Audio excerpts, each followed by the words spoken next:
High student, আমি প্রিয়াঙ্কা বৈদ্য চলে এসেছি আরেকটা নতুন ভিডিও নিয়ে। আজকে এটা নিয়ে আলোচনা করব, সেটা হচ্ছে ক্লাস 9-এর যে নতুন তোমাদের সাঁতরা পাবলিকেশনের বইটা আছে, সেইখান থেকে কিন্তু সমস্ত কোশ্চেন অ্যান্সার আমি পার্ট পার্ট করে করিয়ে দেবো। তাহলে চলো স্টার্ট করে দেওয়া যাক। 1 নম্বর চ্যাপ্টারে যে কোশ্চেনগুলো দেওয়া আছে সেগুলোর মধ্যে প্রথম যে প্রশ্নটা রয়েছে সেটা হচ্ছে ম্যাগনিফেরা ইন্ডিকা কোন গাছের বিজ্ঞানসম্মত নাম। সেটা হয়ে যাবে অপশান এ, আম গাছ। ঠিক আছে। তারপরে আছে কুয়াসার্ফের মডেলের আবিষ্কারক হলেন, সেটা অপশান বি, ওপারিন হবে। তারপর যেটা রয়েছে জীব প্রযুক্তির সাহায্যে রোগ নির্ণয়ের পদ্ধতিকে বলে, সেটা অপশান সি হয়ে যাবে। 4 নম্বর যে প্রশ্নটা রয়েছে, যে প্রক্রিয়ায় খাদ্যস্থ শৈতিক শক্তি তাপ শক্তিতে মুক্ত হয় তা হলো শ্বসন হবে। ঠিক আছে। তারপরে যে প্রশ্নটা রয়েছে 5 নম্বর প্রশ্ন, যে নিচের কোনটি কন্ড্রিকথিস শ্রেণীর বৈশিষ্ট্য নয়, সেটা হবে অপশান এ, পটকা। ঠিক আছে। 6 নম্বর যেটা রয়েছে সেটা হচ্ছে কাকে বিন্যাস বিধির জনক বলা হয়, অপশান বি, ক্যারোলাস লিনিয়াস। 7 নম্বর প্রশ্ন, জীবের 5 রাজ্য শ্রেণীবিন্যাসের প্রবর্তন করেন, অপশান এ, হুইটেকার। 8 নম্বর প্রশ্ন যেটা রয়েছে, নিম্নলিখিত কোন উদ্ভিদ গোষ্ঠীর ফল সুগঠিত হয়, সেটা হবে অপশান ডি। 9 নম্বর প্রশ্ন হচ্ছে ভ্রূণ অবস্থায় নোটোগট থাকলেও পরে সেটি তরুণাস্থিময় বা অস্থিময় মেরুদণ্ড গঠন করে, সেটা হবে অপশান সি, ভার্টিব্রাটা। ঠিক আছে।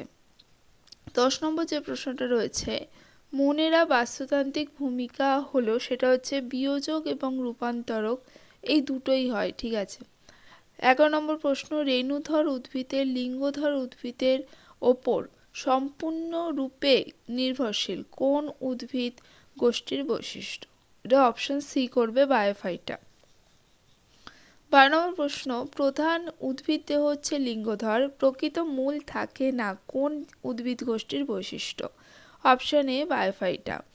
13 নম্বর প্রশ্ন হচ্ছে উদ্ভিদ যে জগতে প্রথম সংবহন কলা, দেখো উন্নত যদি আমরা বলি সংবহন কলা প্রথম দেখা যায়, সেটা হচ্ছে অপশান সি, টেরিডোফাইটা। ঠিক আছে। তারপর যেটা রয়েছে 14 নম্বর প্রশ্ন, নিষেকের পূর্বে শস্য গঠিত হয়, সেটা হবে অপশান সি। নিডোপ্লাস্ট ও কোলোপ্লাস্টের মধ্যে সাদৃশ্য কি, অপশান সি হবে। 16 নম্বর প্রশ্ন হচ্ছে রিক্সিয়া ও মার্ক্যানসিয়া উদ্ভিদ কোন গোষ্ঠীভুক্ত উদ্ভিদ, সেটা হবে অপশান সি, বায়োফাইটা। 17 নম্বর প্রশ্ন হচ্ছে ম্যালেরিয়া রোগ সৃষ্টিকারী যে জীবাণু সেটা হচ্ছে কোন রাজ্যভুক্ত, সেটা হচ্ছে প্রোটিস্টা। ঠিক আছে। 18 নম্বর প্রশ্ন, হুইটেকার 5 রাজ্য শ্রেণীবিন্যাসে বহুকোষী জীব গোষ্ঠীর সংখ্যা হলো 3টে। রাজ্য অ্যানিমেলিয়ার প্রধান পুষ্টি পদ্ধতি হলো অপশান বি, হোলোজোয়িক। ঠিক আছে। 20 নম্বর প্রশ্ন হচ্ছে অ্যামফিবিয়া পর্বের প্রাণীদের হৃৎপিণ্ডে অলিন্দ ও নিলয়ের সংখ্যা হচ্ছে 2টো অলিন্দ থাকে, 1টা নিলয় থাকে। মাথায় দুপাশে কর্ণচ্ছত্র কোন মেরুদণ্ডী প্রাণীর বৈশিষ্ট্য, অপশান বি, ম্যামেলিয়া। 22 নম্বর প্রশ্ন, কোন উদ্ভিদের ফল গঠিত হয় না, বীজগুলো উন্মুক্ত বীজপত্রে একাধিক উদ্ভিদ গোষ্ঠীটি হলো, সেটা হচ্ছে অপশান এ, ব্যক্তবীজী। তারপরে প্রশ্ন হচ্ছে নিম্নের কোন জোটটি সঠিক, অপশান সি, একাইনোডার্মাটার উদাহরণ হচ্ছে তারা মাছ। তারপরে যেটা রয়েছে সেটা হচ্ছে প্রধান উদ্ভিদ দেহ লিঙ্গধর, প্রকৃত মূল থাকে না কোন উদ্ভিদ গোষ্ঠীর বৈশিষ্ট্য, অপশান এ, বায়োফাইটা। ঠিক আছে। আজকে আমরা পার্ট 1টা আলোচনা করব এবং পার্ট 2টা খুব তাড়াতাড়ি নিয়ে হাজির হব। 25 নম্বর প্রশ্ন হচ্ছে সিটা ও প্যারাপোডিয়া কোন পর্বের প্রাণীদের গমন অঙ্গ, সেটা হবে অপশান সি, অ্যানিলিডা।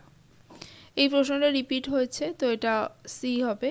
27 নম্বর প্রশ্নটাও রিপিট হয়েছে, হুইটেকার 5 রাজ্য শ্রেণীবিন্যাসে বহুকোষী জীবগোষ্ঠীর সংখ্যা হলো 3টে। মনের আর বাস্তুতান্ত্রিক ভূমিকা হলো, সেটা আগেও বলেছে, বিয়োজক এবং রূপান্তরক দুটোই হবে। তারপরে যে প্রশ্নগুলো রয়েছে, ট্যাক্সোনমি শব্দটি প্রথম কে ব্যবহার করেন, ঠিক আছে, সেটা হচ্ছে পিডি ক্যান্ডোলিং। তারপরে মানুষের তিব্বত নাম হলো হোমোসেপিয়েন্স হবে। তারপরে প্রশ্ন, লিনিয়াসে হায়ারার্কি কটি ধাপ ছিল, সেটা হবে 7টি ধাপ। ঠিক আছে। তারপর প্রশ্ন হচ্ছে রাজ্য ফাঞ্জি একটি বৈশিষ্ট্য উল্লেখ করে, যে কোনো দিতে পারো। কোষটা ইউক্যারিওটিক প্রকৃতির হয়, কোষপ্রাচীর কাইটিন নির্মিত।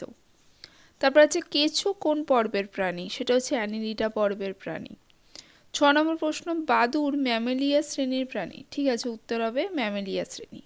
তারপর আছে জীবেদের 5 রাজ্য শ্রেণীবিন্যাস কে প্রবর্তন করেন, সেটা হবে হচ্ছে হুইটেকার, বিজ্ঞানী হুইটেকার। 8 নম্বর প্রশ্ন আছে কন্টকী পর্বের একটি প্রাণীর উদাহরণ দাও, সেটা হবে তারা মাছ, ঠিক আছে। একটি অপচিতি বিপাকের নাম হচ্ছে শ্বসন। প্রোটিস্টার একটি উল্লেখযোগ্য বৈশিষ্ট্য উল্লেখ করো, সেটা হচ্ছে তোমরা যে কোনো একটা প্রোটিস্টার দিয়ে দেবে। তার আগে যেটা রয়েছে কোন বিজ্ঞানে জীবাণু সম্পর্কে আলোচনা করা হয়, সেটা হচ্ছে মাইক্রোবায়োলজি, ঠিক আছে। তারপরের যে প্রশ্নটা রয়েছে সেটা হচ্ছে প্রোটিস্টার একটি উল্লেখযোগ্য বৈশিষ্ট্য, এরা এককোষী এবং ইউক্যারিওটিক প্রকৃতির। 12 নম্বর প্রশ্ন আছে স্পাইরোগাইরা কোন রাজ্যের অন্তর্গত, সেটা দেবে অবশ্যই শৈবাল। 13 নম্বর প্রশ্ন একটি এককোষী শৈবালের উদাহরণ হচ্ছে ভলভক্স। 14 নম্বর প্রশ্ন বীজগুলি নগ্ন প্রকৃতির হয় কোন উদ্ভিদে, সেটা হচ্ছে ব্যক্তবীজী। 15 নম্বর প্রশ্ন হচ্ছে রেণুর সাহায্যে বংশবিস্তার করে দেহ, মূল, কাণ্ড ও পাতায় বিভক্ত কোন উদ্ভিদে, সেটা হবে ফার্ন। 16 নম্বর প্রশ্ন একটি পত্রযুক্ত মশের উদাহরণ দাও, সেটা হচ্ছে ফিউনেরিয়া, ঠিক আছে। নিটাম হচ্ছে ব্যক্তবীজী। যেসব প্রাণীদের নোটকর উপস্থিত থাকে তাদের কর্ডাটা বলে। কোন পর্বভুক্ত প্রাণীদের দেহে অসংখ্য আংটির মতো খণ্ডক দিয়ে গঠিত, অ্যানিলিডা। ছিদ্রাল প্রাণী কাদের বলে, সেটা হচ্ছে পরিফেরা। তাহলে আজকে ছিল এইটুকুই, নেক্সট পার্ট নিয়ে খুব তাড়াতাড়ি হাজির হব। আজকের মতো টাটা।